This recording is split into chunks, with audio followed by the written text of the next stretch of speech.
One thing I feel that my responsibility is in these times as an artist and cultural worker is to help make the invisible visible. And not just visible in an intellectual way, but then to take that visible and to figure out how to dimensionalize it so we can feel it in our hearts. And not in a manipulative way, but in an invitational way that is potent and strong and meaningful.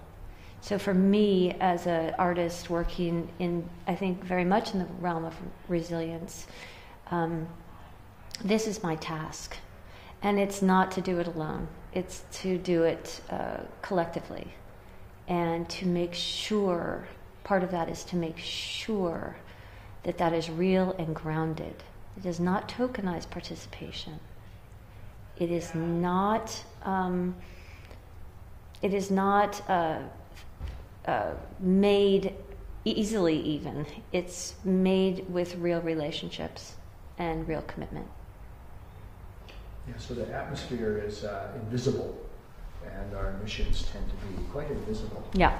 And so it's hard to appreciate, perhaps. So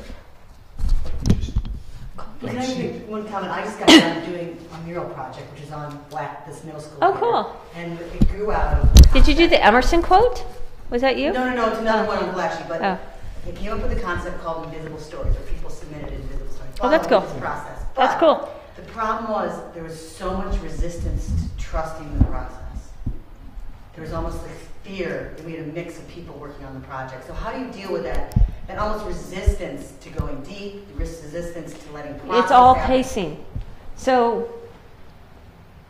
Repeat her question. Okay. Yeah. I think there's a lot of question right now about how we do projects that are meaningfully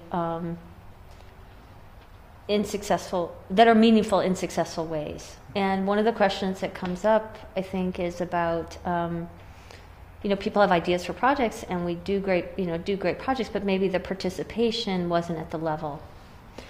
I think that is an invitation to look very closely at pace and how the project is designed and carried out, and what relationships, who's at the ground level, at the foundation of the project.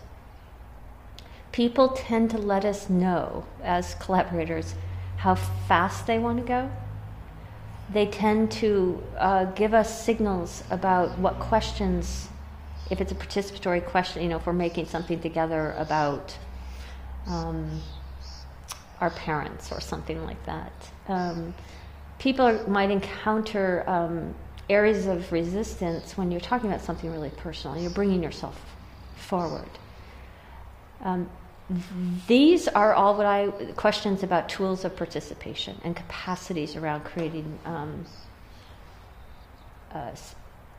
opportunities for interaction and participation, and actually culture change eventually.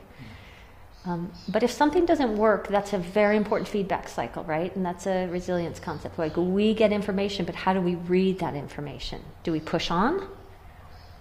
Or do we pause and really look at how we're doing something? And I find that if you can build enough time into something and pause and have some different kinds of conversations, try some different things, very often it'll be revealed that there's something about the approach or the project or the design that isn't actually fully in line with your collaborators in whatever community setting you're working in. This is really actually very important, is how we work with feedback cycles around breakdowns. Really, really important. Such good information, and it's so critical to our learning and becoming resilient communities. It's awesome. It's awesome.